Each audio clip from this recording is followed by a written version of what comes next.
Good morning. Thank you for those that can be on live. And if not, that means you're watching the video and that's good. So just a reminder of kind of how this is going to work with us being a hybrid course. And then we were all Zoom this week. Is every week I will have videos for you to watch for the lessons.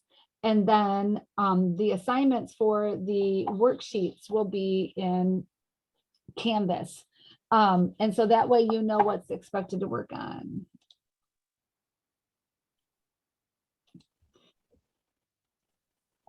So, like I said, each week there will be videos for the lessons that you are expected to watch. Write down every problem that I do, write down how I do it. That is like our lecture that you're not getting in class. So that when we're in class, we're going to spend time working on the assignment that's due. So there's no reason why you can't come and be engaged, ask lots of questions over the assignment, because I'm actually giving you time to work on the assignment in class.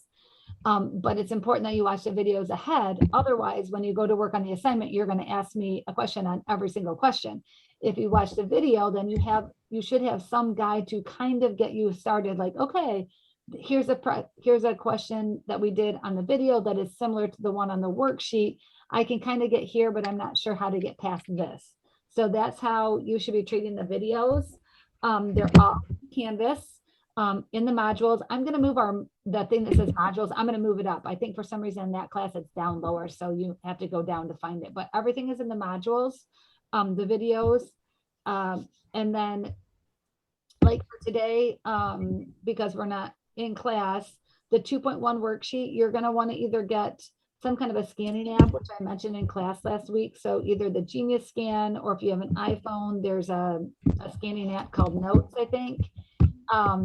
And you'll scan your document, you hold it up. Don't just take a picture, because a picture doesn't print as well for me, and I like to print them. Hold it up so it will outline and scan your document, and then you can rename it and you can email it to yourself, and then you can upload from there. So I don't know if you'd like to upload from your phone or from a desktop or a laptop or an iPad, but you can do that. And if you need individual help with that, I'm happy to help. So Chapter 2 is all about like solving equations and solving inequalities. And our first chapter test is going to be, let me pull this up. I think I have it scheduled for February 10th, around there.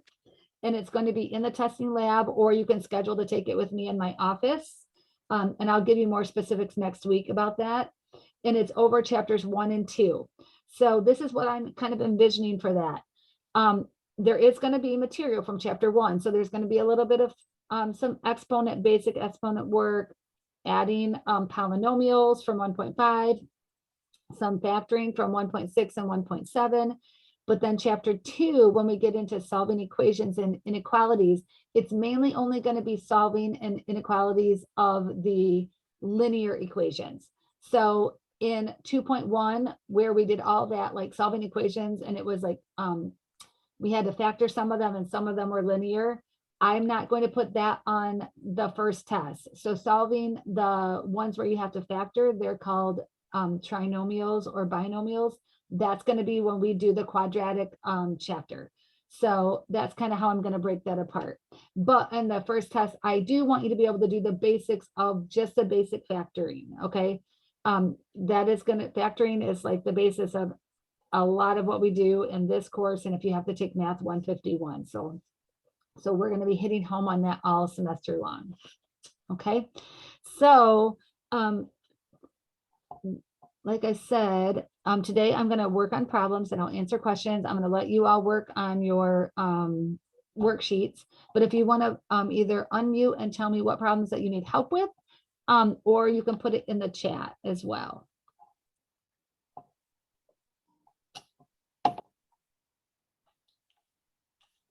The first problem that I got stuck on was problem number 6 on 2.1. 2.1, okay. And again, this is going to be one of those ones that I'm not testing you over in the first test, because let me go ahead and share my screen with everyone. And also would love feedback on the videos. If there's, if you feel like, oh, the videos are definitely helping on the worksheets, please text me feedback or email me feedback. It doesn't always have to be positive. If there's like suggestions where you're like, I'd like to see more of this on the video, or it's hard to read when you do this, or it's hard to understand when you do that, I'm not offended, but I would love that criticism either way. So on number 6, because we have this x squared, which is bigger than an x, right? An x is just an x to the 1. We just don't see it. You see that okay? I'll zoom in a little bit more. I do want you to be able to, you would have to factor this, but I'm not going to put a solving question like this on the first test, because this will be on our polynomial quadratic test, which is going to be back in chapter 7. I'll be doing some solving equations with that. Okay, but I want to work on this one for just the premise of going through and factoring. So has been,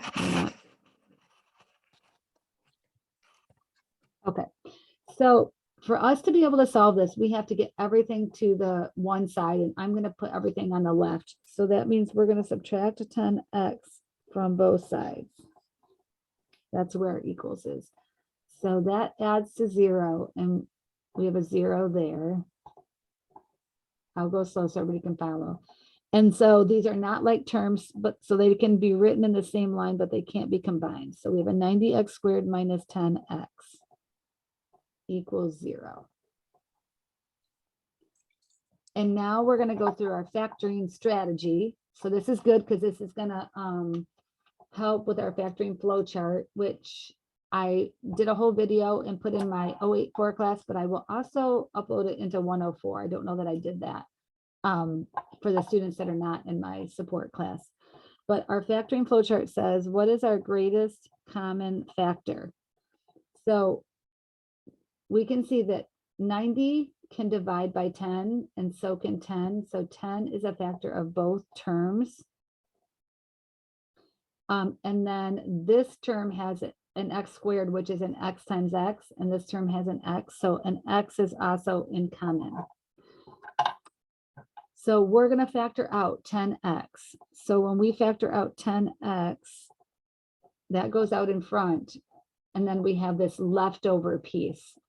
So 90, we essentially say 90 divided by 10 is a 9 left over. And then x squared, if we pull out an x, we have an x left over. Subtracting 10 divided by 10 is just a 1, and x divided by x is a 1. So everything from the 10x got factored out, and so we just have a minus 1 left over.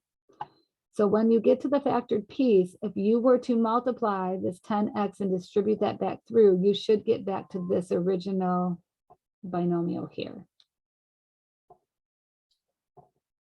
Are there any questions so far? You can either unmute, or you could give me a thumbs up with your reactions, or you could give me like the raise your hand, you still have a question. You can always type it in the chat too. Everybody's doing okay so far?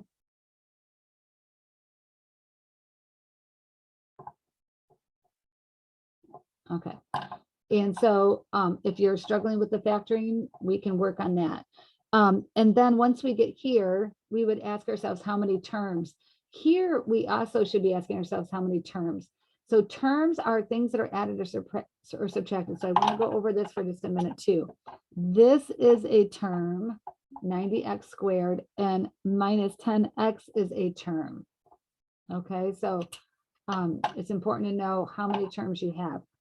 So now that we factored this out, I can't factor 9x minus 1 any further because there's an unsaid 1 here and an unsaid 1 there. That tells me that I'm done factoring. But I want to know what x will equal 0, right? And so this is our 0 product property that we went over last week in class. And I also went over on the video. So either, right, this one is either 10x equals 0. And so if 10x equals 0 and we divide by 10, then x is equal to 0 over 10. So x equals 0. That's one of the possibilities. Or the 9x minus 1 equals 0. So if either of those factors, 10x or 9x minus 1, if either of those equals 0, then we meet our criteria because we want that to equal 0, right? Because 0 times anything will multiply to 0. So 9x minus 1. So if we add 1 to both sides, we get 9x equals 1. And then we're going to divide by 9 to solve. So x equals 1/9. So those are my two solutions. Now, I want to show you all, if you have your laptop open or something that you can use your device, I would love for you to be using Desmos more and more. So I'm going to share my screen. And since I have a captured audience, I'm going to go to attendance. So I'm going to go to my Desmos graphing calculator and hopefully it logs me in. Okay. So I'm going to put in the, once we got everything to one side, I'm going to put in the 90. Actually, we could put in the original 90x squared equals, and then it was 10x.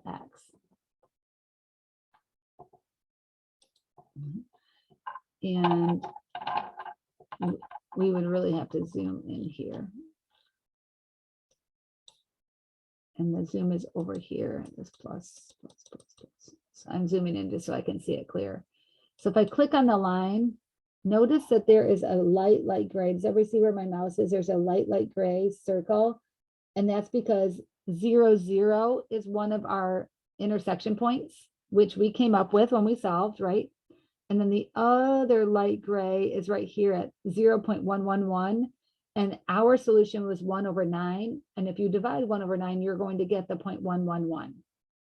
Okay, so that's the beautiful thing about Desmos is you can check your answers by putting in the equations and seeing it on the graph.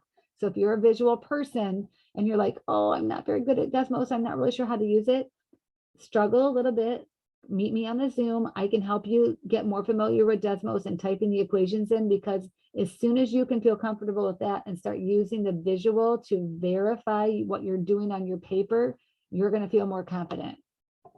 I promise. Okay, so let's go back to my paper. Any other problems you want to work on? Did that help, Mackenzie, on that one? Yeah, that helped. Number 5 is going to be similar because it's an x squared. Now, 1, 2, 3, and 4 are all linear equations. These are types that could be on the upcoming exam. Just kind of giving you a heads up. I got stuck on number 4. Stuck on number 4? Yeah. Okay, so using, I think it was page 110, if everybody has their book there. 110, I'm getting memorized here. 110 is the page where it gave us the steps to solving linear equations. So does anybody have a suggestion for Megan? What's the first thing we should be doing on this one?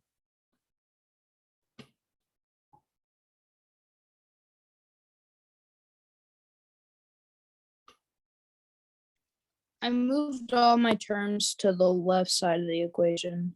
Okay. You moved everything over there so it was set equal to 0? Well, I hang on. I just moved the x over there. I just moved 5x over to 6x. Okay. Did you, so if we go back to page 110, does everybody have that open? And Megan, I want to make sure you have it open because you were the question asker. Yeah, I have it open. So step 1A on page 110 says use the distributive property to separate terms. So when there's parentheses, you see this, we have to do that step first. And Mackenzie may have already done that. She may not have thought to say that. So that's really what we should do first. So we're going to take that and distribute that -2. So we would have 10 minus 6x plus 8 equals 48 minus 5x.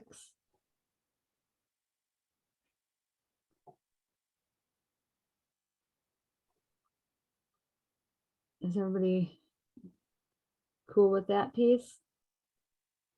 Yeah. Okay, and then the next step says, if there's fractions, which there's not, so we're good. And then 1C says combine similar terms on each side. So on the left, the only thing that we can combine are, you can combine constants together. So this 10 and the 8, or if you had more than one x, you could combine those. But we can combine our 10 and our 8. So we have a -6 and 10 plus 8 is 18.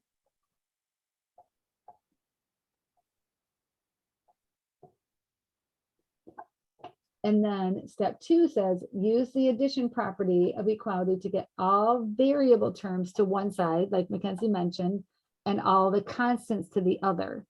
And I mentioned last week, Mrs. Main, I just like to have all my x's on the left.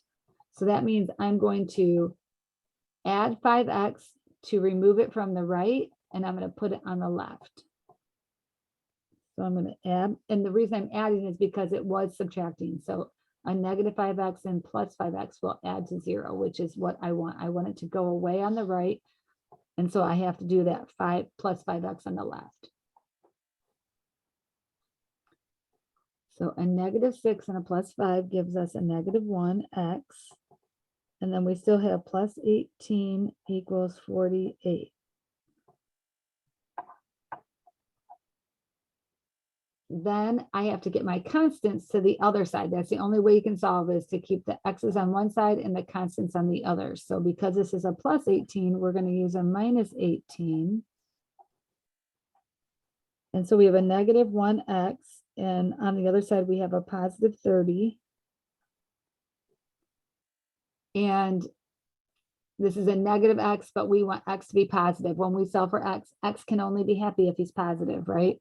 So we're going to divide by a -1 and divide by a -1. So x equals a -30.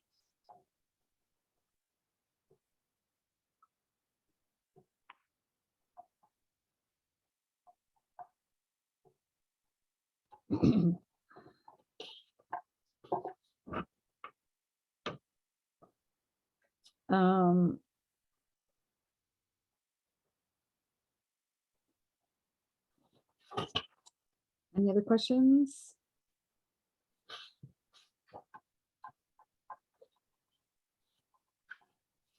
I'd really like for everybody to be working on some from the 2.2 to the 2.4. Can we do section 3? Oh, can we do number 3 on 2.1? I got stuff. Sure. So looking at that one, Isabel. Oh, good. Janice is here.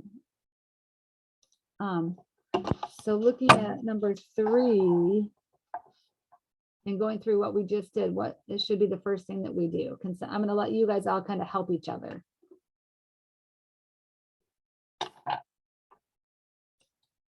Hi, Janice. We are just working on problems from the worksheet since the school canceled today on us.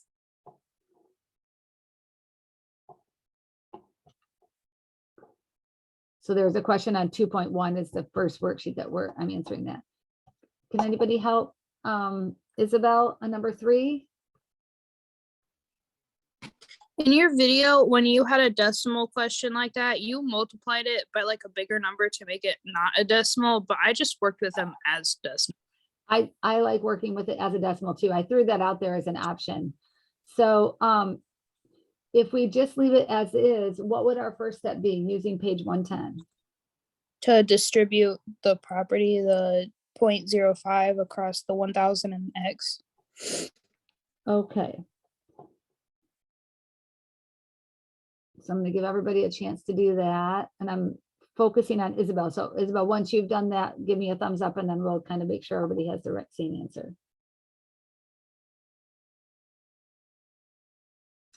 Okay, so I think she's good with that. Okay, so we should have 0.03x plus 0.5 times 1000 minus 0.05, sorry, times x equals 43. And then 0.05 times 1,000. Get out your calculators or Desmos. That's 50. So we have 0.03x plus 50 minus 0.05x equals 43. And then similar to what we did on the number 4, what should be our next step? Anybody want to throw that out there?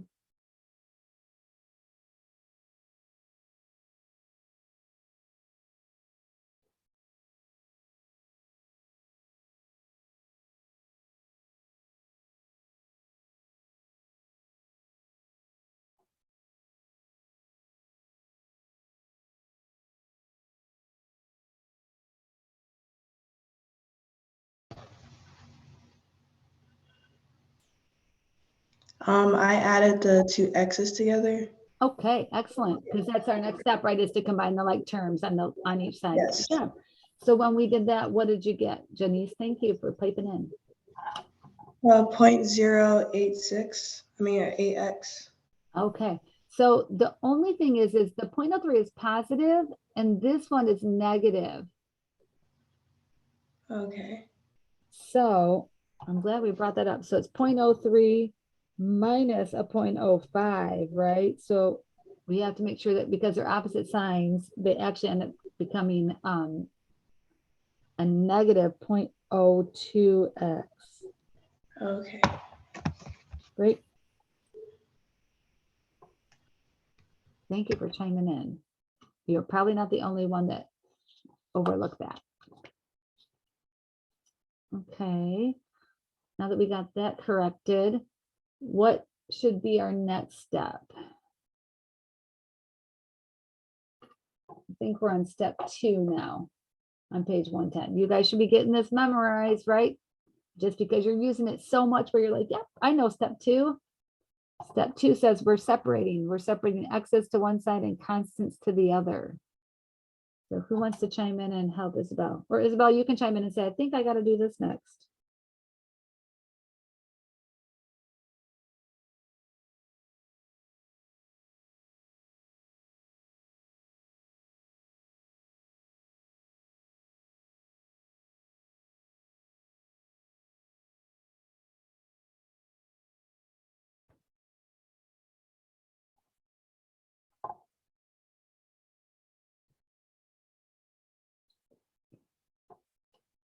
See if somebody is in the chat here what they said.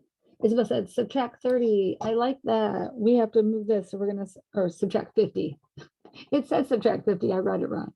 So subtract 50. Is everybody good with that? Because we're going to get the constants to the right. So we have point, and that should be a negative 0.02, right? I said that, but I didn't write it. So it's a negative 0.02x. So a negative 0.02x left on the left, and then a negative 7 on the right. Okay. And then what?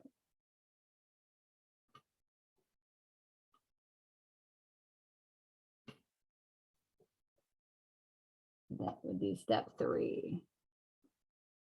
So once you get really confident with these steps, you could have these steps on your little note sheet for the exam, right? To kind of help guide you. Oh, somebody added, oh, we got a couple people in the chat. Divide by negative 0.02. Awesome. Divide by 0.02. Yep. And make sure it's the negative. I corrected that, Isabel. That should have been a negative 0.02 here. So we're going to divide by that negative 0.02. And so x equals a negative divided by a negative is a positive, and so x is 350.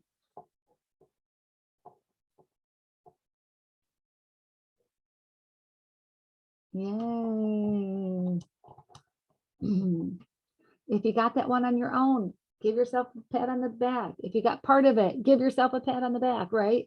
If you're like, you know what, I got stuck, but I'm feeling more confident using the steps, give yourself a pat on the back. These first couple of weeks are all about learning new habits and saying, I'm committed to making new habits of following the structure and following the pattern. That's all about the new first semester, beginning of the semester. Okay. Any other questions on that? Shall we go to some of the 2.2?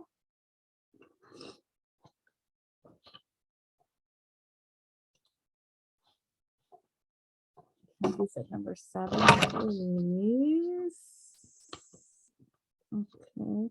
How about we leave, so if we're stuck on 7, okay, just because I want you guys to not focus so much on the squared properties, or the square solving for this first exam. If you didn't get 7, 8, and 9 confidently, leave them. We'll go back to them when we're solving equations later on in chapter 7. 10 and 11, you should be able to solve for those in 1 and 2. So 1, 2, and 10 and 11, you should be able to solve for. If you didn't get 5, 6, or I'm sorry, 5, 7, 8, 9, that's okay.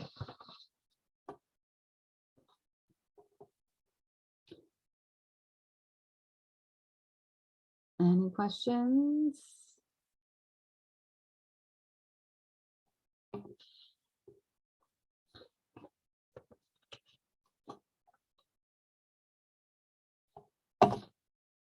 Okay, so let's, also a reminder to everyone, there is something popped up here. Can we do 8, please? 8 was one of the ones that you don't have to do for this exam, for the first exam, Isabel. So if you couldn't do 5, 6, 7, 8, and 9, just leave them from now and we'll go back. I'll make sure that we go back and work on those when we get to chapter 7.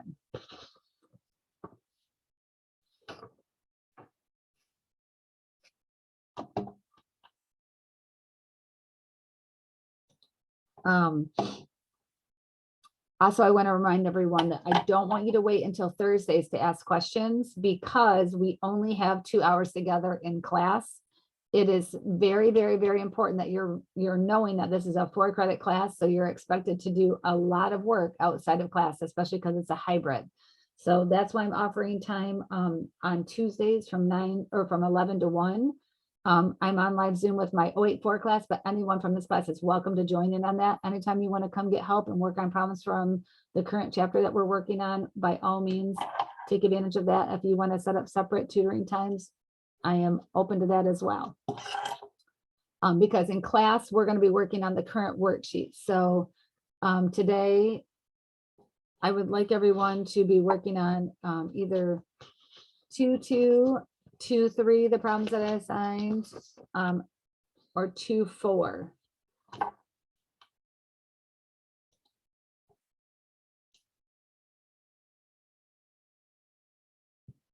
Yeah, Danielle's here.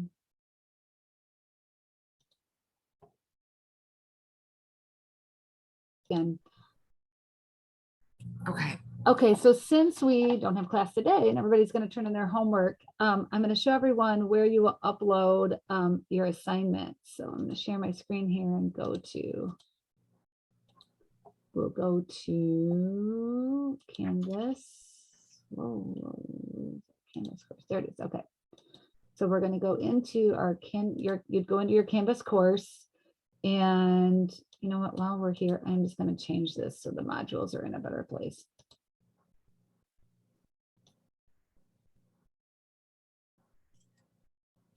Okay.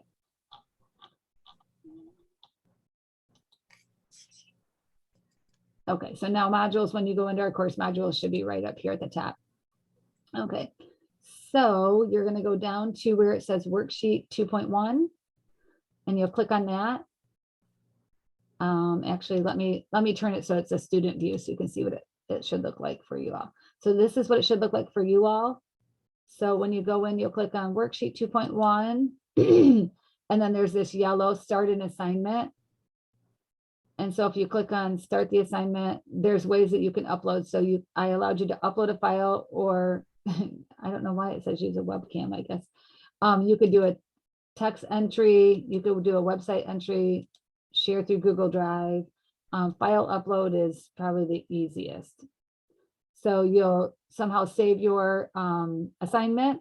And if you use like a scanning app, you can actually take multiple pictures and both sides or whatever, and they can all go in the same file. So you can upload one file. And then you can just say upload file, and then you can comment like, I think I did this right. I've had students from my online class, you know, make comments there like I uploaded 2 things or whatever, and then click submit assignment. I allow multiple uploads. So sometimes if you have a Desmos that you want to show me, like I graphed this and you want to show me your Desmos, you can do that in there too. Right here, you'll click on the website URL, and I'll show everyone. If you do something from Desmos,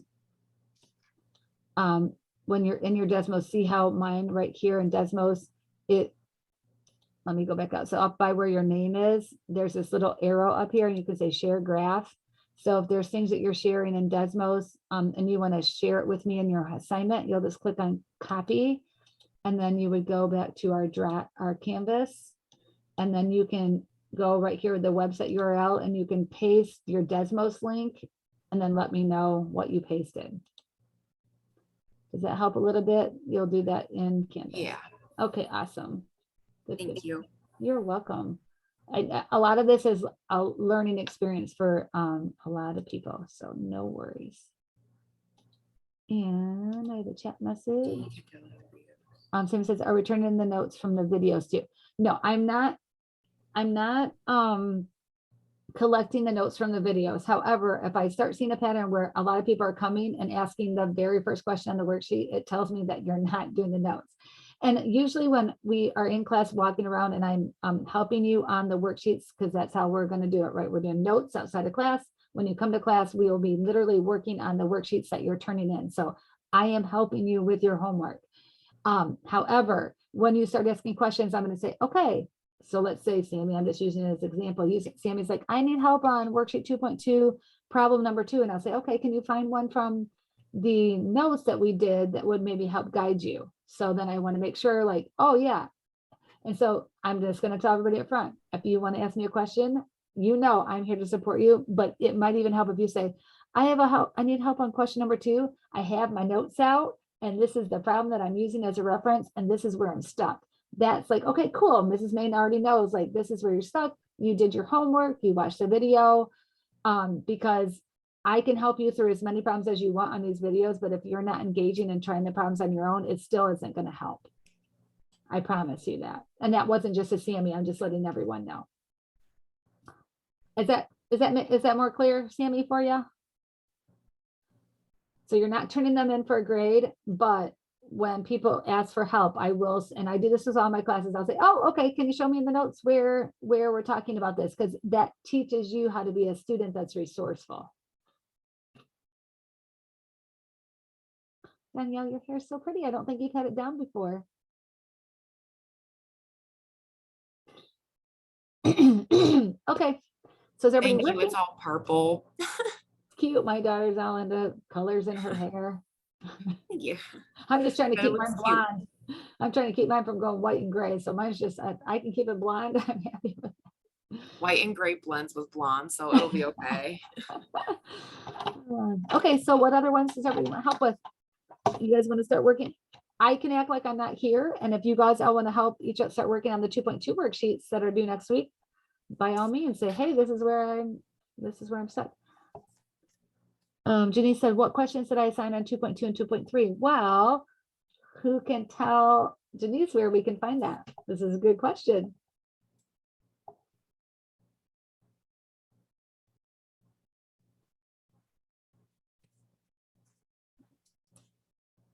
Anyone? What did you ask again? Janice in the chat, Janice said, which questions did I assign for 2.2 and 2.3 and 2.4? Oh, I thought we had to do the whole page. Okay, well, there is a place where we can go that can confirm it. Probably under assignments Okay, where at? Where do I have assignments? in Canvas. Okay, let's just go there. I'm not being silly. I'm trying to be silly. So if we go to our Canvas and click on the modules, I have all the assignments there. And I hope so. Let's click on 2.2, I think I put in there. Yes, I said this worksheet needs to be completed all problems for 2.2. And then you can go down here and click next. That's a video. You can go back out to the module or you can click next. And there's the assignment. So 2.3, that worksheet, I just have problems 2, 4, and 6. I did modify that, so just so everybody knows. So it's just 2, 4, and 6 on the 2.3 worksheet. And then back to the modules, the 2.4, I think I assigned all, but let's go back to that one. And yep, I did all problems on that one too.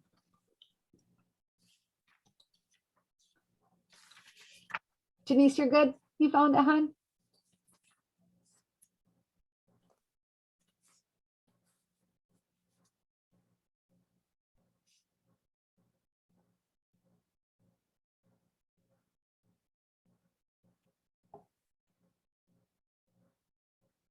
She's typing. She looks so cute just sitting there typing on her computer. You look so serious.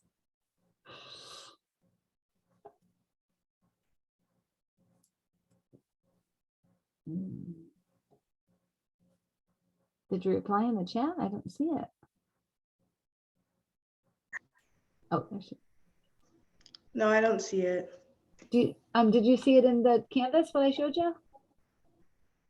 No, I looked on assignments. It doesn't have the You're in 2.2. You're in 104. You might be in the 084 class. Oh yeah, you're right. You're right. Oh, that's okay. I know the students, I've done these co-classes for like 3 or 4 years at my other school, and it takes a while. The students that are in both, it's like, which class are we talking about? Because there's a lot going on. There's a lot going on in both classes. So yep. So in the 104 class, I should have them all spelled out for you. Okay. Yeah, I see it now. Okay, I'm open. Who wants to do some problems?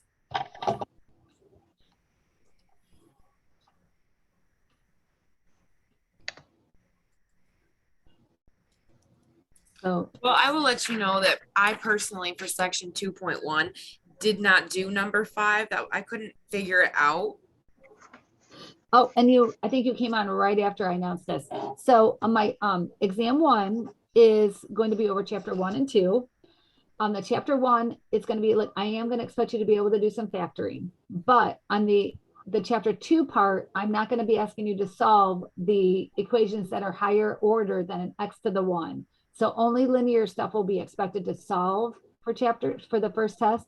So earlier I said, so problems 5, 6, 7, 8, and 9 on 2.1. If you couldn't get them, circle them and wait. You're going to turn in everything else. I'm going to really be grading problems 1, 2, 3, 4, 10, and 11 Okay. from 2.1. And then when we get to chapter 7, which is quadratics, we're going to go back to that solving stuff. And I am going to go back and expect you to be able to do that part of 2.1 on that chapter 7 test, if that makes sense. Okay, thank you. It's really more relatable to that. So, but everything in 2.2, 2.3, 2.4, those should all be linear stuff. So like, if you guys went to problem number 1 on 2.2, it's just more practice from 2.1 with a little twist. So don't be bashful. This is your time to help and support each other. So anybody have an idea? What we could do, it says find y when x is 3 in the formula. So 2.2 is all about formulas.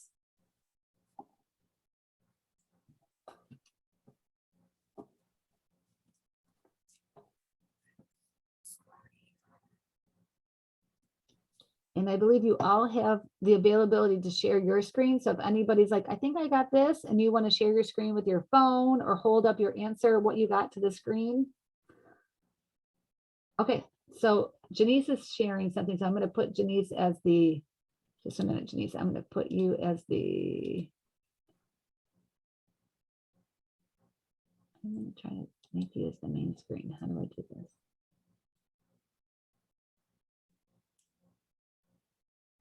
Okay, there's Janice. You want to hold it? You said you were. pencil. I think you can see it. Oh, Move no. it to the right a little bit, Janice. Oh, Other way. To your right. There you go. So, okay. So now we don't want to give it away. So put it down. So I'm going to have you set your paper down because I want you to guide everyone because you crushed it. oh, So let's, so what was your first step? That will help, I think, get everybody started if they're not sure. First I multiplied 4 and 3. Oh, so that wasn't your first step, really? You did a step that you didn't realize to tell everyone. What do you mean you multiplied 4 times 3? Because it says 4x. Hold on. Anybody know what I'm talking about?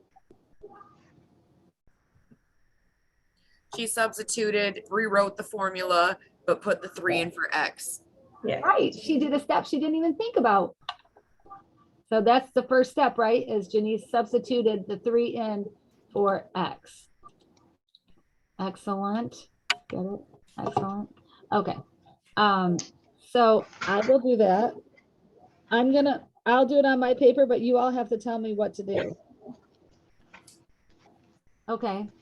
And then what did you do from there, Janice? What I have in my paper here. I got 12 minus 3y equals 24. Okay. And then we'll see if somebody can chime in to support. So we're right back to even more basic than what you just did on the 2.1 worksheet, right?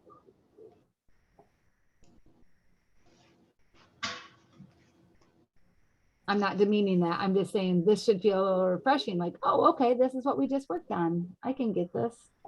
So we're back to page 110. We're at probably about step 2.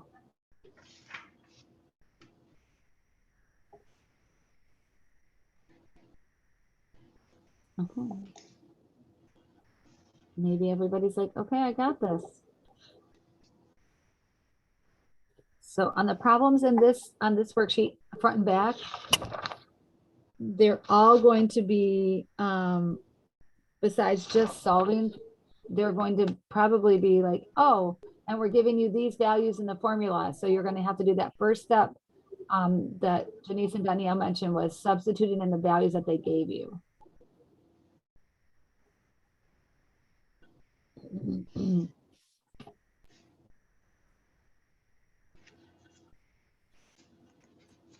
So anybody want to tell us, how would we get started for number 2? A store selling art supplies finds that they can sell X sketch pads each week at a price of P dollars each, according to this formula right here. So we're going to use this formula. What price should they charge for each sketch pad if they want to sell 740 pads each week? So X is the price. X is the number of sketch pads and P is the price. And so they want to know what price. So that means that we're solving for P.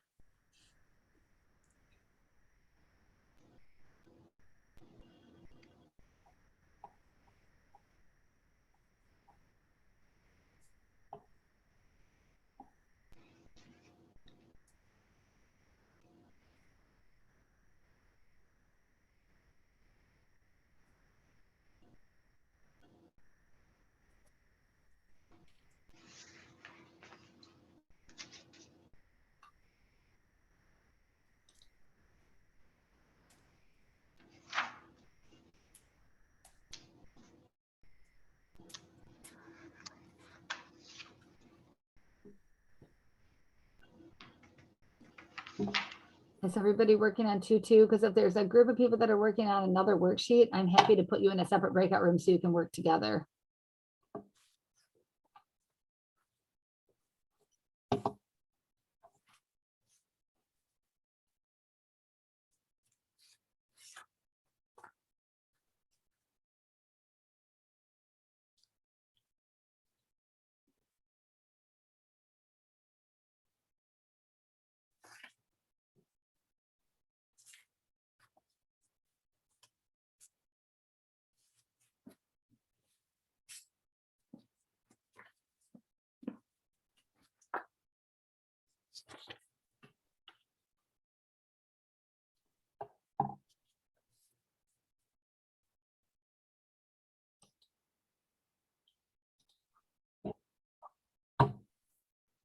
Darn it, we're working on 4 and I thought I was recording for this. So Catherine had a question on 4 and this is on 2.2. So we filled in what we knew. They gave us V and H. And then because there's a T squared, we're gonna have to do the zero product property where we get everything to one side and factor. And so we did that. Now we're looking for the greatest common factor. So it looks like 16 can divide into 80 and 64 also divides by 16 evenly. So cool, I can factor out a 16. And so when I do that, I have T squared left minus 80 divided by 16 we said was 5T plus 64 divided by 16 is 4.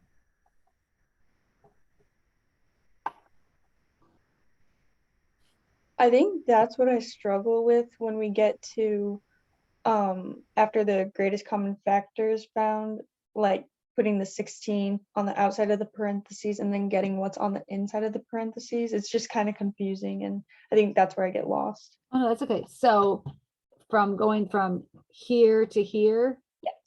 okay. And then finding the greatest common factor too. Yeah, so that I should put, if somebody sends me a text or a reminder email, I'll put my videos. Actually, you can see them all. So if you go to any of the video links, I think it should just take you to my YouTube site and you should be able to look at other playlists. So there should be a playlist for my 084 class so that those that aren't in there, that's easier than me like putting double videos in both classes. You should just be able to go to my YouTube site and go to my 084 playlist. Let me just show you how you could do that.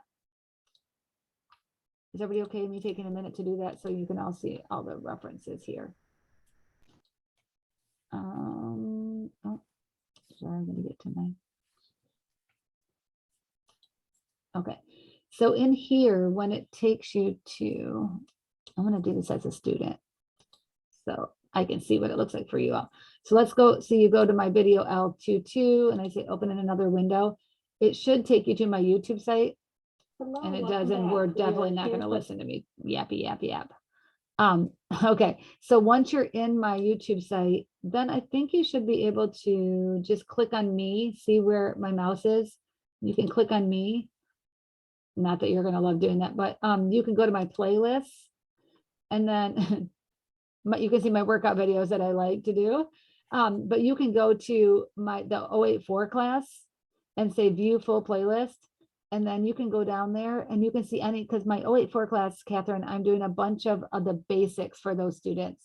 So you could go into watch any of my factoring lessons if you want to. That helps a lot. I did all the lectures and I took all the notes and everything, and I was still lost. So I was kind of getting overwhelmed and stressed about Yeah. it. So yeah, that helps a lot. Good, good, good. So take a deep breath. By all means too, I want you all to know just because you only see me on Tuesdays doesn't mean like I disappear and I'm unavailable for the rest of the week. I am here to support you. Like tonight, I'm doing a Zoom session with a student at 4. Anybody's welcome to join. It's she has questions about some stuff from chapter 1. She's in somebody else's 104 class, but I'm trying to like send that message out to my 084 students, like as people, if they don't mind that other people join, and I'm going to be on for someone else, and I always record them. So even if you can't make it, just know you don't have to respond when I throw it out there like, hey, I have a meeting tonight on Zoom. If you can't make it, it's okay. You don't have to tell me, but you can always know that I will record as long as there's, the person doesn't mind if it's not something personal. I always record it. I always will put the link out on YouTube. If it isn't for our class, you'll be able to find it in one of the other classes. So I want to make sure everybody knows that they're getting support. And you can book a time with me too. I mean, I'm kind of fun to hang out with. And sometimes she's not here today. My kitty cat makes an appearance. Did you guys see Hazel on the Zoom videos the other day? So Hazel, I'm in here. She needs to get in here and hang out. Okay. So sorry, a lot of this is just learning curve for all of us. So let's go back to this. So when we find the number that can divide out of all of these, you could have started, Catherine, with a 2 if you wanted. I know 2 divides out of all of these and bring it out front. And then it's like, okay, you would have seen that there were lots of 2s that could end up dividing out. And you would have had 4 of them because 2 to the 4th is 16. That's how you would have gotten there. And then once we're here, Then we're to my factoring flow chart, which I will put out on our Canvas site for everybody. The factoring flow chart is amazing. I hope my 084 students have been watching my video with the factoring flow chart. Let me show you guys what it is.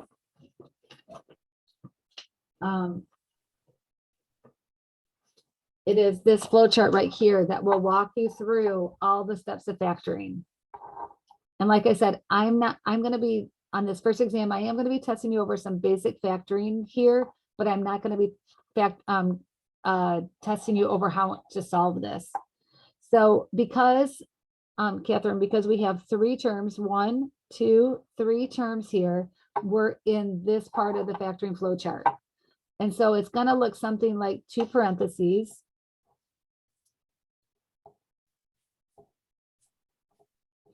And because there is a 1 on the t squared term, we know it can only be a t times a t that can make that t squared. And we're looking for factors of the middle term, I'm sorry, factors of the last term, the c. So we're looking for factors of 4 off to the side here.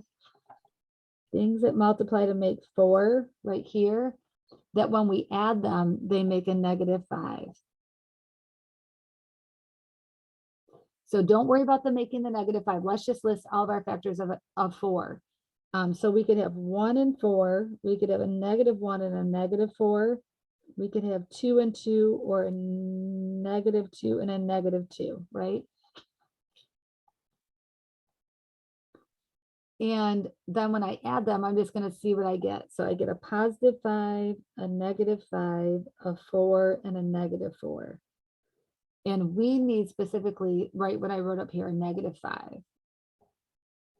So this is what I like to see from students. Like, I factored, I can get to this, but I'm not really sure what to do after that, or wherever you're getting stuck.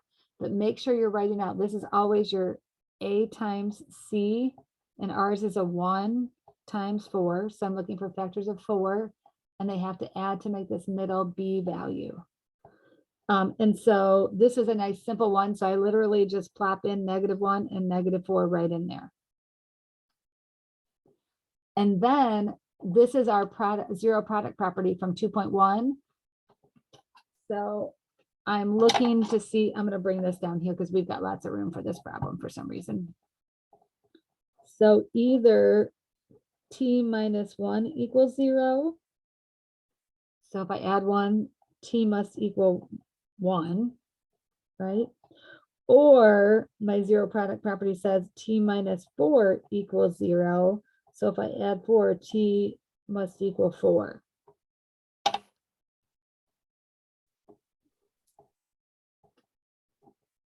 Now, if you're a student that works well working backwards, am I still expecting you to show some work? Yes. So on the exam, if you're like, voila, here's the answer, then I know that you use Desmos.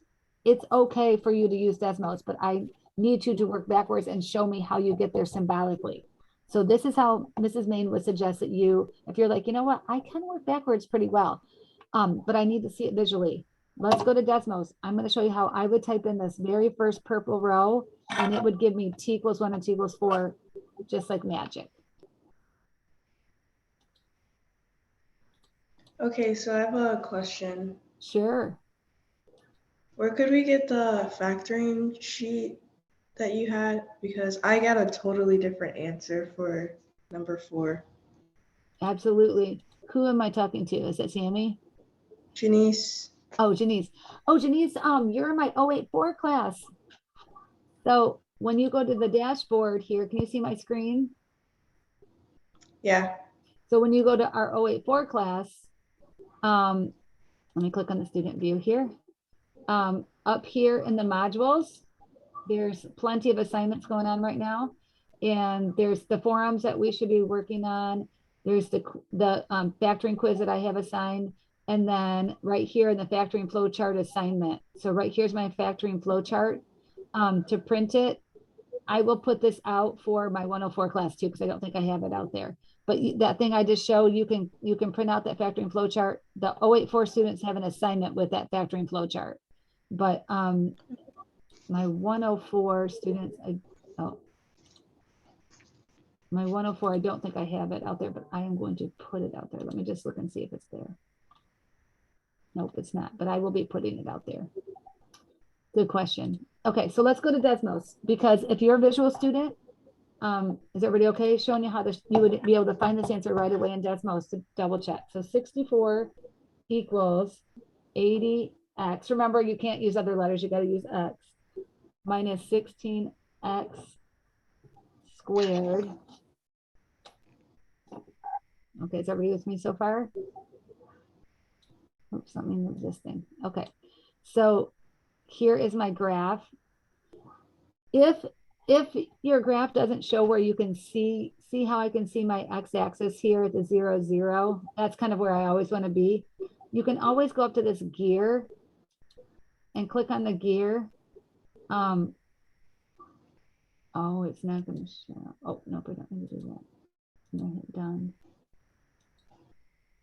Nope, I don't want to do that.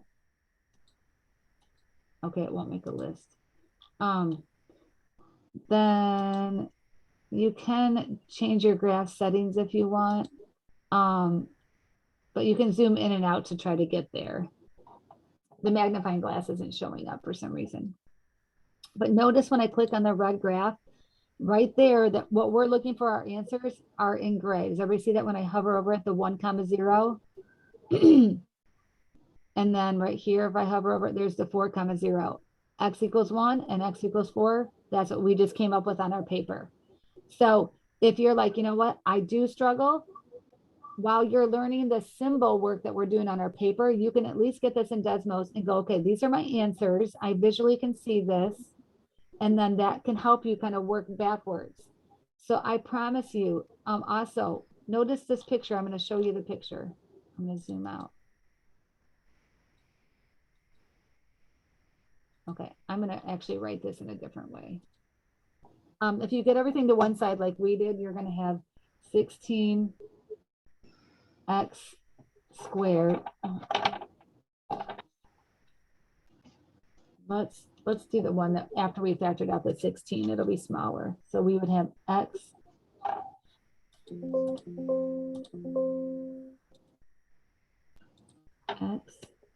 squared minus 5x plus 4. Is that what it was? Okay.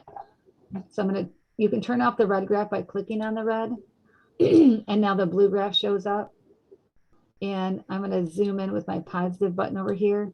So you can see when I zoom in, because it's a curve, you are going to have to factor. So if you're a visual person, write down for yourself. If I put it in Desmos and it's a curve and it looks like this shape is called a parabola. Let me write it down. It's called a parabola. Okay. If it has a shape, you can write down your paper, I know I'm going to have to factor. So if Mrs. Main says, you have to show me the symbol work on your paper, you can write down right away, I know I'm going to have to factor. Because you can see right here, it's a curve. I'm going to have 2 answers. And when I click on that blue graph, so we see that, it shows me the 2 gray answers right here. Let me click again. Right there they are, 1, 0 and 4, 0. So that might help you. But again, I said I'm not putting any of these solving ones on the first test. It'll be on the chapter 7 test. Okay. What other one? Catherine, you have your hand up, hon?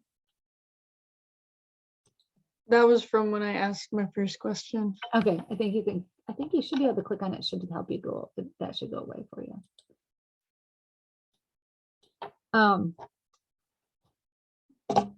So what about number 5? It says a manufacturer of small calculators know that the number of calculators she can sell each week is related to the price of the calculators. X is the number of calculators and P is the price. So what price, that's the question, right? So when it says what price, that means I'm going to circle P. That's what I'm trying to solve for. What price should she charge for each calculator if she wants the weekly revenue to be $3,600?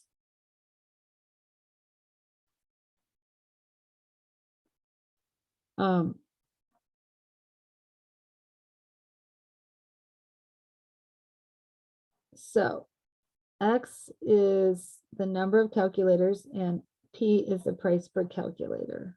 Okay. She wants the weekly revenue. Oh, we get to come up with a new equation on this one. This one is a little bit of an addition, which this would be an extension problem. So just write that on here, extension, which means I wouldn't probably have an extension problem on the exam. Extension problem means that in this lesson, we talked about revenue in the book. So revenue equals the sales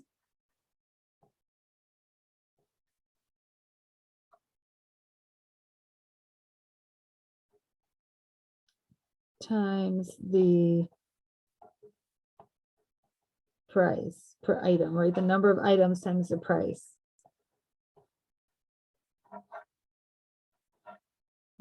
So let's just make sure. I'm gonna, she's also to the price.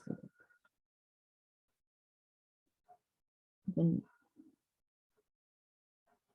okay. Okay. So she wants X times P to equal 3,600, the revenue. And so X times P, but we know that X is actually, we can't solve this equation because we don't know X or P, but we know that X can actually be written like this. 120 or 1,200 minus 100 P times that P. They want that to equal 3,600. This is another, and it's an extension because look at when we multiply, we're going to get a P squared. So just like the last one that Catherine brought up, this is going to be a factoring one. 3,600. So we're going to distribute this through. This will be 1,200 P minus 100 P squared. And then we have to get everything to one side. And we would have to factor. So circle this one. This would be a hold off. This would be a hold off until chapter 7. Chapter 7 up here. Okay. And let's leave it at that. Because this will be a good mystery for us to go back to for chapter 7 when we have to get there. Okay. Let's see the other ones, Catherine, that you said. 1, 2, and 3 were fine, you said. Okay. I said all of them on the back, but we don't have to go through them all. I just needed some guidance on like the first one. Sure. Let's look at number 8. How about we try that? They want us to solve for X, right? And number 8. So even though we don't have values for A and B, we can solve for X. There'll still be letters in our solving. So essentially we're on step 2 of our page 110. We're going to get all of the X's to one side. So I have X's on the left. So let's move our X's, this X over to the other side. So I'm going to subtract 2bx from both sides. Okay, so ax minus 2bx minus 4 equals 8.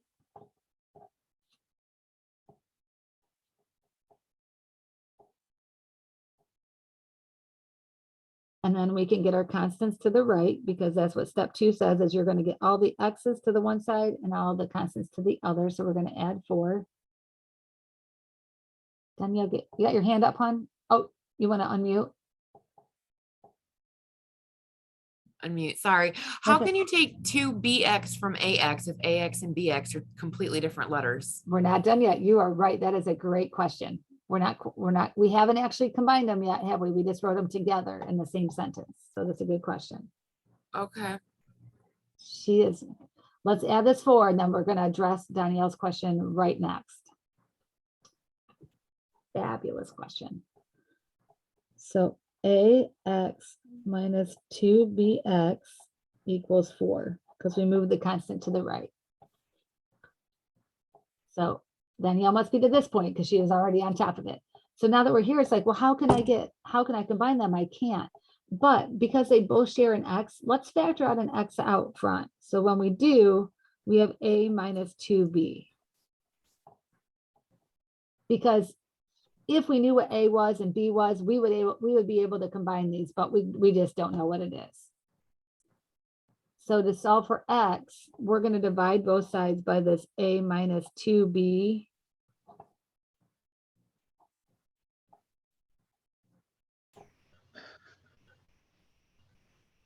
And so for 8, 9, 10, and 11, your answers are just going to have other letters in the answer. So it cancels there. So x equals 4 over a minus 2b. I have a question. Sure. Wouldn't it equal to 12 since you're adding 8 plus 4? Yes. I'm glad that you're a watchdog, Isabel. You caught me. I need those. Right? Because I get going on the fun stuff and then I mix that up. Yes, I wrote it and that's what I said I was going to do, but I didn't do that, did I? So thank you. That should be a 12. Excellent.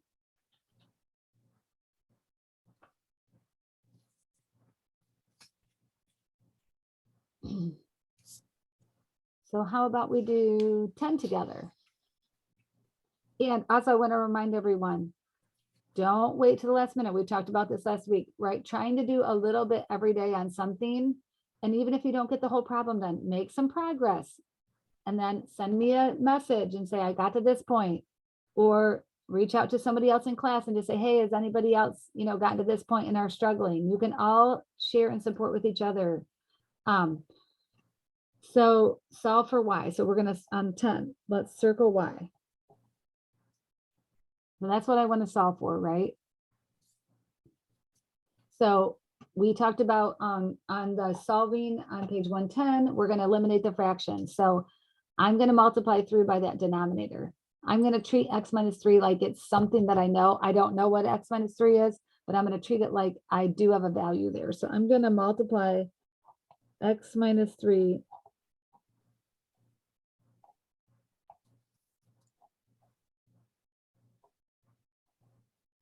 on both sides of the equation.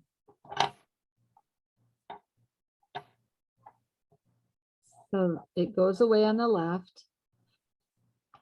I'm trying to solve for y. I always circle the variable I'm trying to solve for just to keep my eye on the prize. I don't have to worry about the right-hand side. I'm trying to get rid of everything on the y.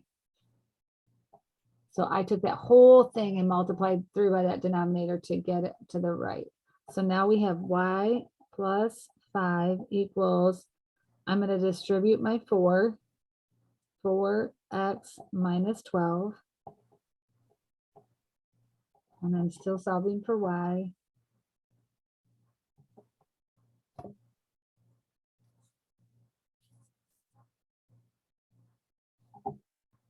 And now I'm at step 2 on my page 110. I'm going to subtract 5 from both sides. I'm going to do this one right, Isabel. 4x minus 17.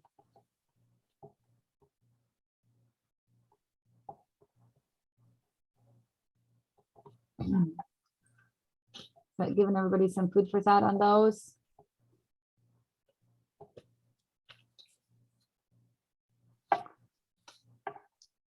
Catherine, that help you answer a few of your questions on those?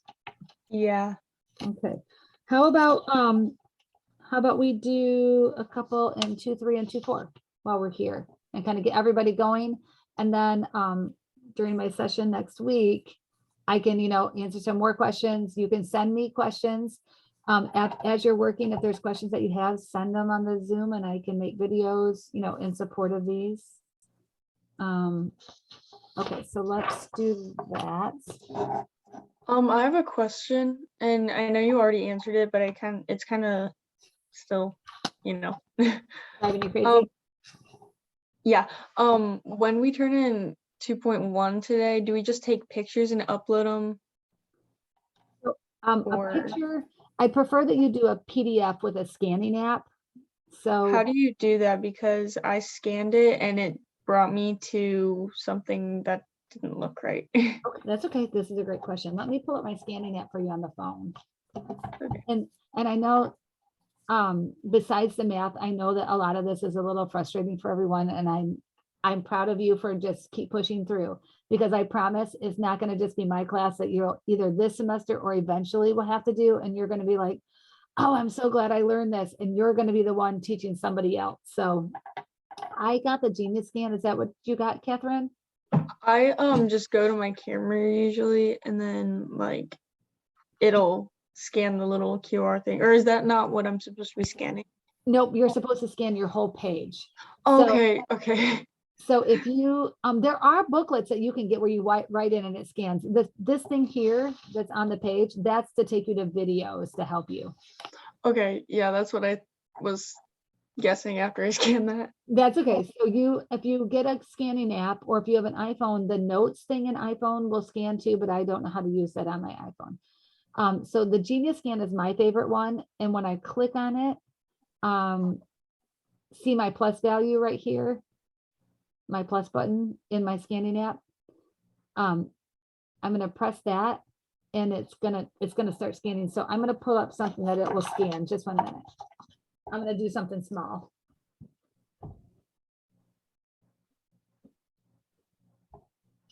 Okay, so I'm going to scan this so everybody can see what I'm doing. So I'm going to take my phone, and you can't see this, but I'm going to hold it up so that it is, see where you can see where it's yellow, it's going to outline it. And then this is what it scanned, was my sticky note. Is everybody following so far? And then if you see this, the box down here, my finger is pointing, this box with the arrow, that iPhones, I think, I don't know, Androids have it too, but you press that and it'll say, what do you want to export it to? And right here, I click email. And then this is how I like to do it. I'll just email it to myself.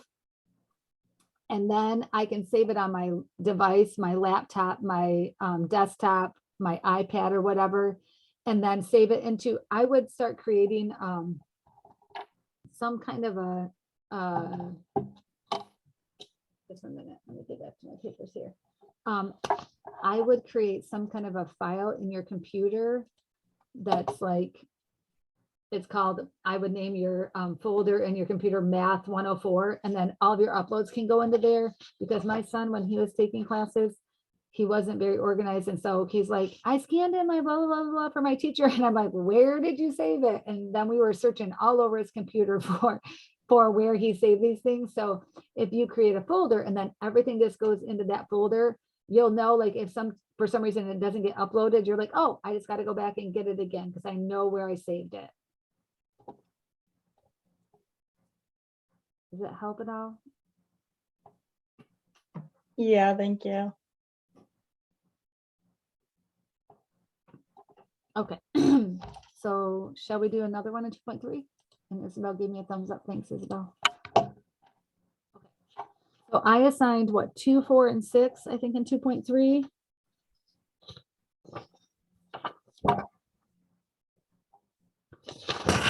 So how about we look at number 2 just to get you started here.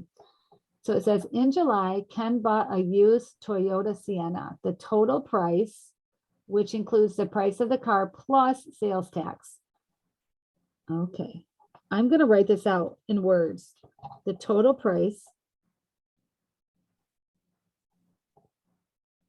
which includes, that's an equal sign. That's telling me this is how I'm going to make my total, right? The price of the car, so price plus tax. So I wrote it out in words. And they told me the total price. So I know that the total is 19,305 equals. It says, if the sales tax rate was this, what was the price? Okay, so I'm gonna let price be P. I don't know P. And then how do we find sales tax on any item? Can someone tell me?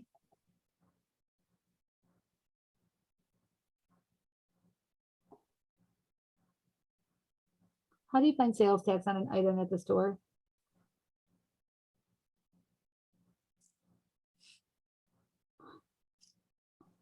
Please tell me your generation knows.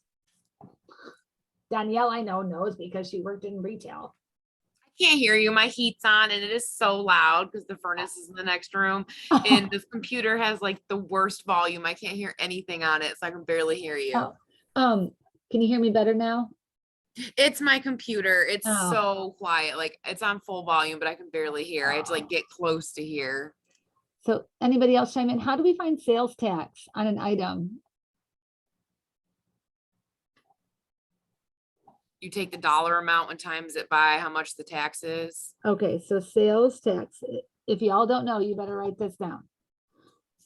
Because I guarantee you've all been at stores shopping most of your life. Sales tax is by taking the tax percent in decimal form and multiplying by the price of item. Okay, so that means the tax on this car is the sales tax, but we know that it's 7.25%. So in decimal form, that 7.25 divided by 100 is equal to 0.0725. Okay, so I can write 0.0725 times, we said the how to make sales taxes times the price of an item, and that's P, the price of the item. So that's the price of my car plus the sales tax on the car.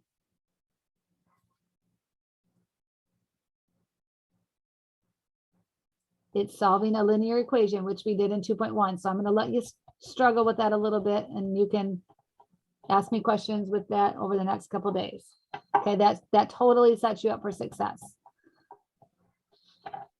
Do y'all want to look at number 4? See if we can set that one up. So it says, suppose a person invests a total of $10,000 in 2 accounts. One account earns 5% annually and the other earns 3% annually. If the total interest earned from both accounts in a year is $410, how much is invested in each account? Okay, this one is going to be a little bit trickier. So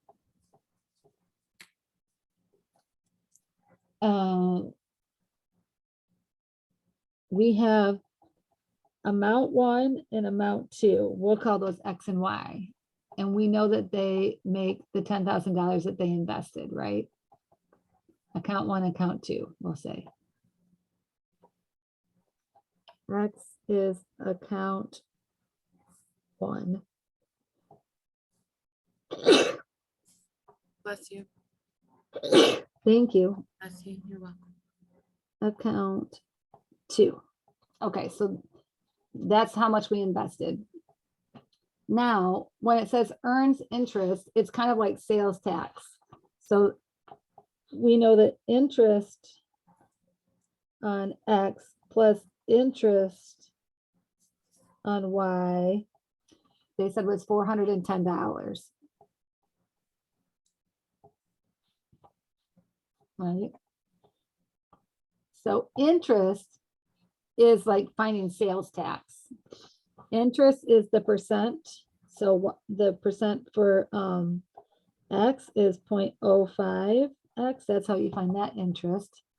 Plus the 3% on the other one is 0.03 Y. So just like the method that we use to find the sales tax up here. And that equals $410.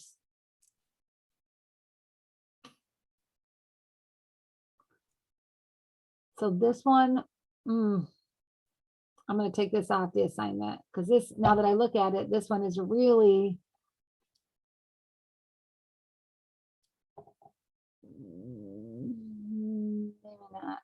let's look at it. Maybe we can get through this without factoring. So this is really should be in lesson 3. I apologize, you guys. It looks like I don't know what I'm doing, but remember how I said this book is totally set up weird? This is one of those things that's like weird where I'm like, why would they put this here? This is one of those places where I'm like, why are they putting this here? This should really be in chapter 4.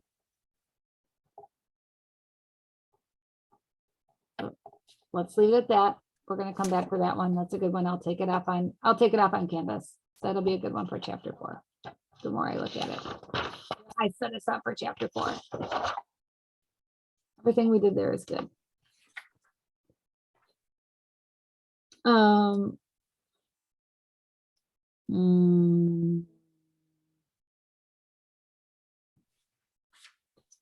Six is 2.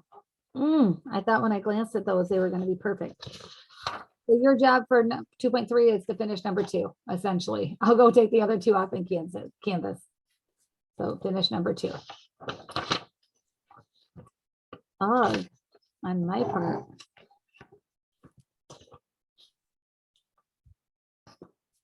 Okay. Now I've already looked at 2.4, so I know we're good.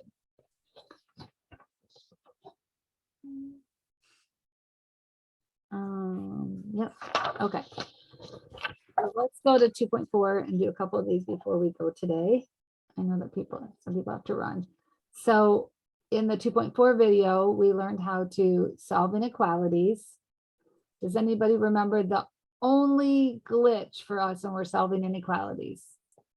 There's only one time that we really have to worry about something that we're doing when we're solving that's different than having an equal sign. I mentioned it in the videos. Less than or greater to? Well, we're going to deal with the greater than and the less than. But when I'm solving equations, right, I can add and subtract to both sides. I can multiply and divide on both sides. But there's one piece in solving an inequality that I mentioned on the video that you have to be aware of.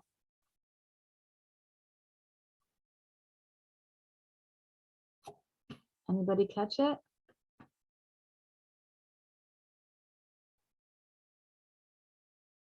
Speak. Okay. Well, let's just see if we run into any problems.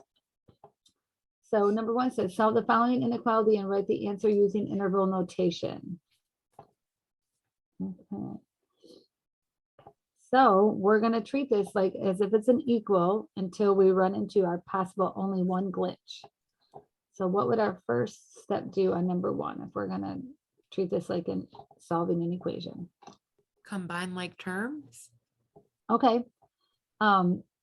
There's nothing we can combine on the left or the right. So we're really on the step 2 where we're getting the like terms on one side, right, and the constants on the other. So what are we going to do to combine those?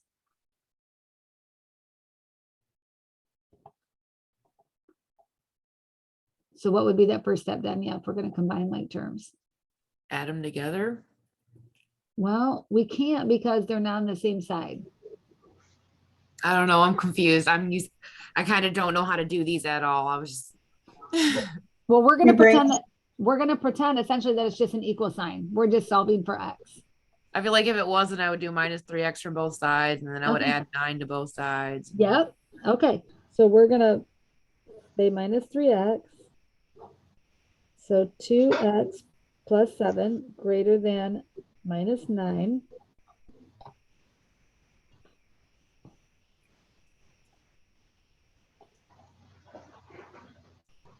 And then what? Add 9 to both sides. So if we add 9, then everything's on the left, right? Also then minus 7 from both Yeah. sides. Yep. So we always want variables on one side and constants on the other. to solve. You want your variables on one side and your constants on the other. So we have 2x greater than a negative 16.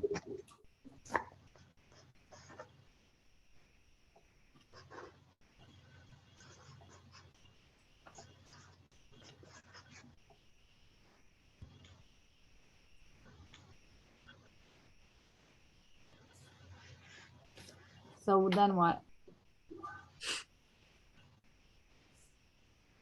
Divide Divide both 2x. sides by 2x. Divide. We want to just divide by 2, right? So the x stays. Oh, So x is greater than a negative 16 divided by 2 is a negative 8.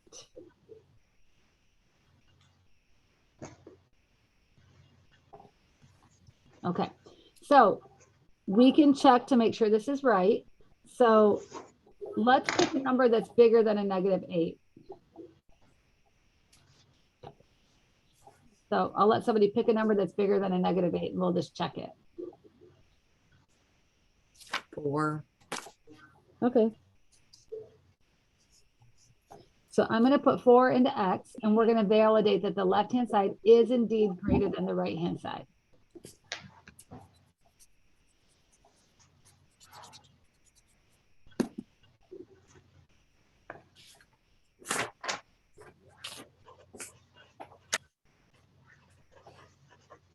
Okay. So 5 times 4 is 20 plus 7 is 27. And then 3 times 4 is 12. Minus 9 is 3.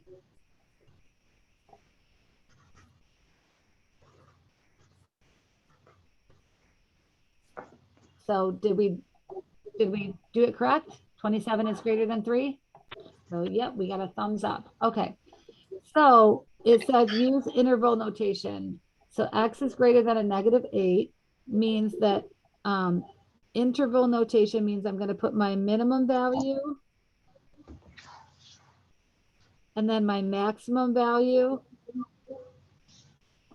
So the minimum that x can be is the negative 8, but it's a strictly greater than. I don't have an equals, so I have to give it a parenthesis. It can get really, really close to negative 8, but it can't actually equal negative 8. It has to be greater than. And then my maximum value is just a positive infinity.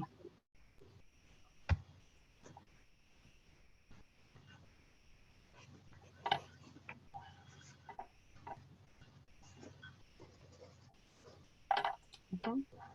So we solved that just like a regular equals equation, right? We did nothing changed from what we did. We left our greater than just like it is. Let's look at number 2. It says solve the following inequality and write the answer using interval notation. So what would be our first step to solve for x?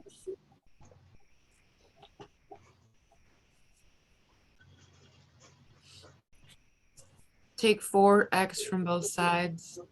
Okay.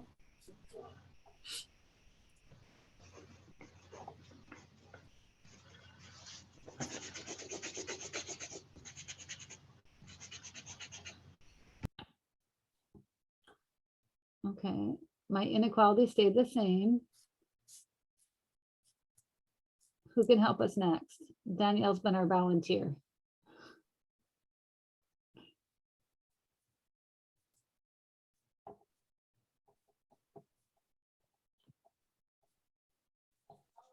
Wouldn't you add 15 to both sides?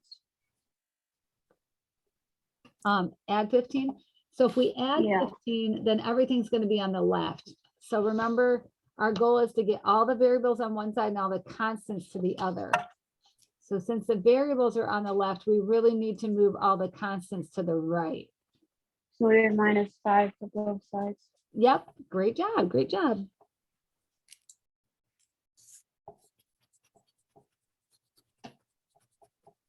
So we have a negative 10x, the 5's moved over here, greater than or equal to a negative 15 and -5 is a negative 20.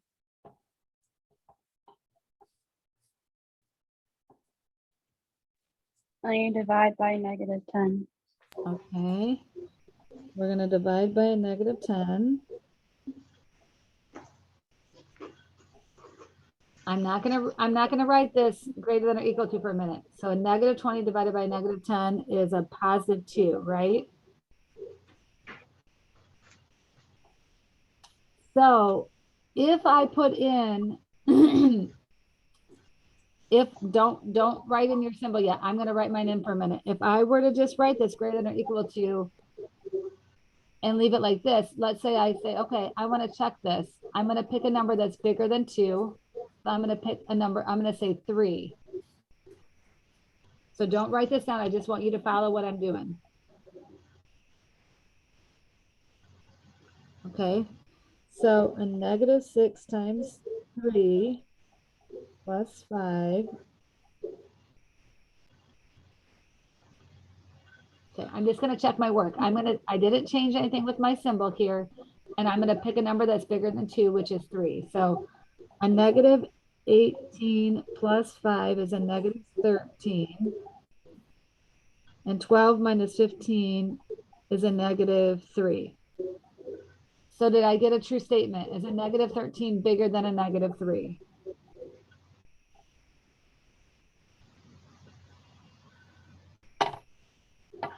No,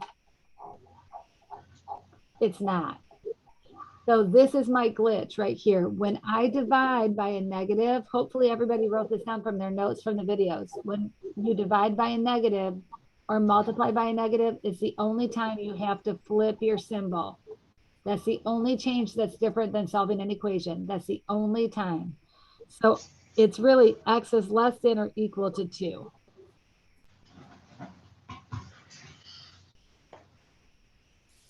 You said it's only when it's a negative that you flip the sign, right? Only when you divide or multiply by a negative. Okay. So up here, we subtracted a 7, a negative, but that's fine. It's only when you multiply or divide, because remember, when you multiply by a negative, it changes your sign, right? 2 times a negative 2 is a negative 4, or a negative divided by a negative becomes a positive. So anytime you multiply or divide by a negative, it flips the symbol. That's the only thing that's different than solving an equation with an equal. So my interval here would be everything is less than or equal to 2. So that means my lowest value is a negative infinity. And my biggest value that I could put in is actually the 2 because of that equal to. So 2, and it gets a bracket. The bracket tells me that 2 is included. Up here, it was a strictly greater than, so negative 8 was not included, and we had a parenthesis. When it is included, you get a bracket.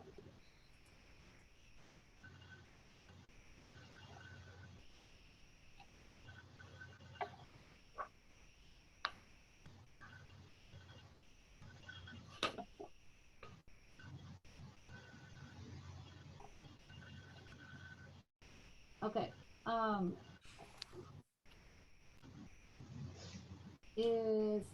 Let's do one on the back before we leave.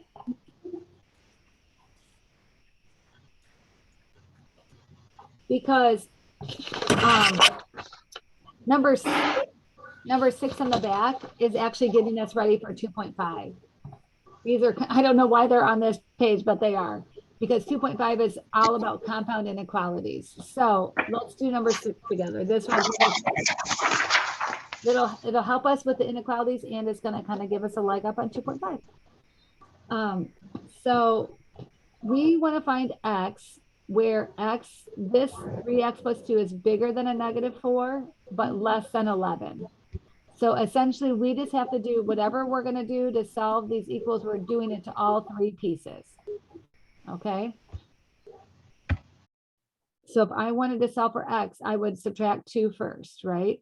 So we're going to subtract 2, subtract 2, subtract 2. Make sure you circled your x.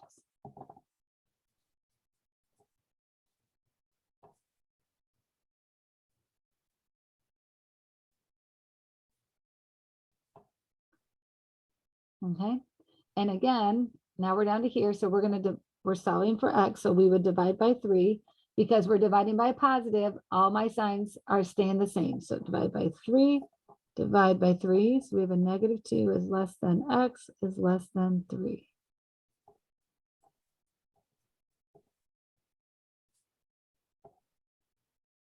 And you can pick a number, which is zeros in between them, right? -2 and 3. So if I put 0 in, I would get -3 times 0 plus 2 for my middle piece. So that goes away. And so I have 2. So it's 2 between a -4 and 11. Yep. So this is my answer.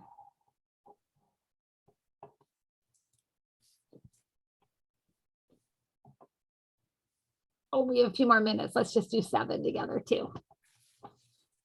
You guys are you're getting this. Okay, so solve the compound inequality. So we want 2x minus 1 to be less than or equal to a -7, or we want 2x minus 1 to be greater than a +7. Okay, let's just see how that can happen. So let's do 2x minus 1 less than or equal to a -7. Let's do that one first.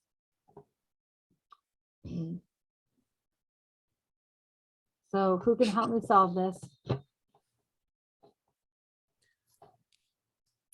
Add 1 to both sides. Okay. I don't have to flip my sign, right? Because I didn't divide or multiply by a negative. And so this should be helping all of your solving skills, right? Because we've been solving all morning, just in some additional things. So what should I do next? Divide both sides by 2.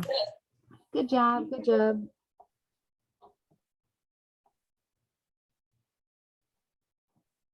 Okay, so x is less than or equal to a -3. And then we're going to look at this one.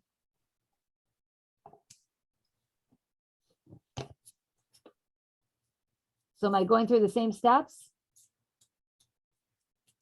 I'm going to add 1 and divide by 2.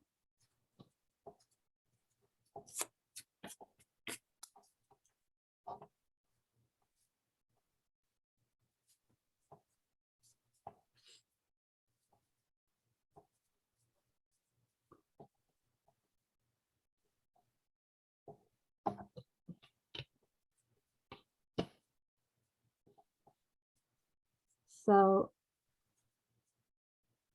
on this one over here, if we put it in interval form for this answer, it can be in an interval together because -2, x is between -2 and 3, and they get brackets because it's an equal to on both of them.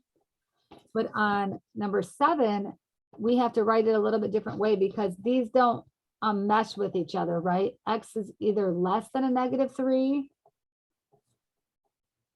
So that means I have a negative infinity up to a -3.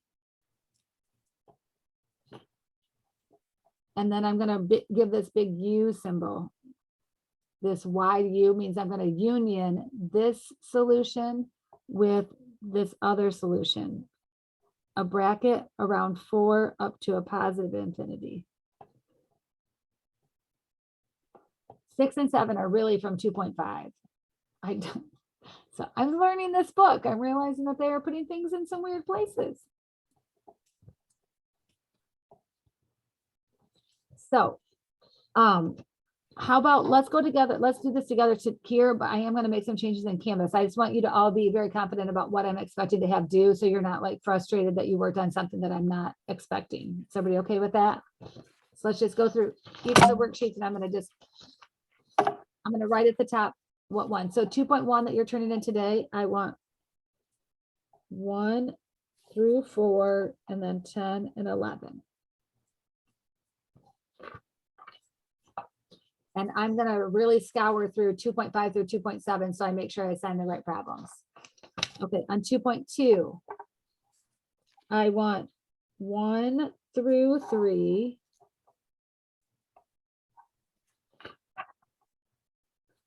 And then 9. I'm going to skim this down just because I want to make sure you're really just getting the practice that you need. 1 through 3 and 9. So we don't have to do the other problems, or would Right. you like us to? Nope, I'm switching it up. I'm trimming it down to where it's not the ones that are really from chapter 7. So just the ones I'm writing down right now, Hun, are just the ones I'm going to grade you on 1 through 3 and 9 on 2.2. Okay. And then on 2.3 is just number 2. After we looked it over. That trims that down a little bit. And then on 2.4,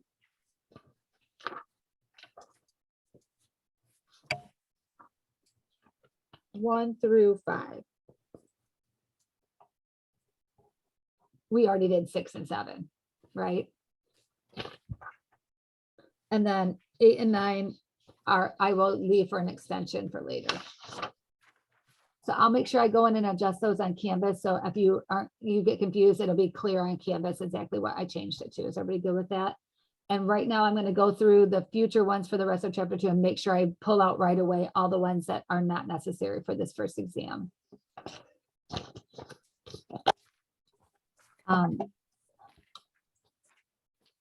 So before we go, I just want to make sure everybody's up on what we're doing. So those problems are due for tonight on 2.1, scanned in.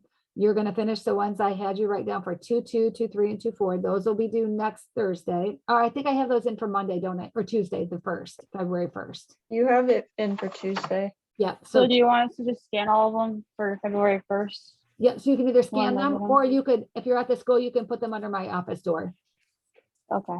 And if you don't want to walk all the way to the G wing, you can actually go into the front office when you walk in the basement, you know, when you walk in that main level.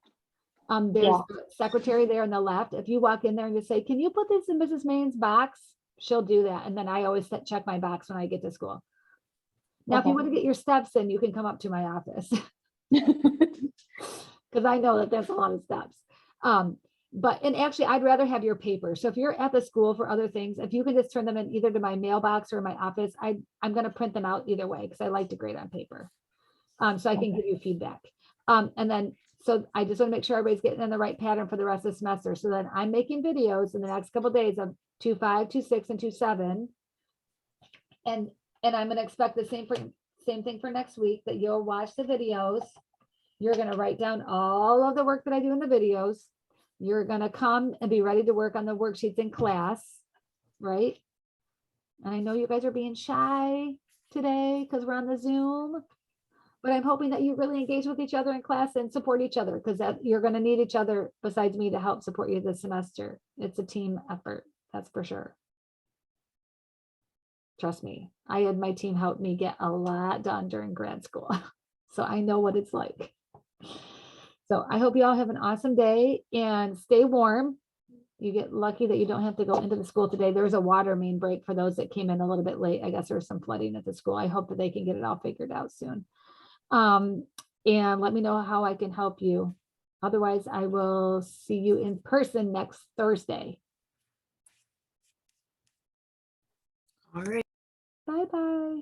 Have a good day.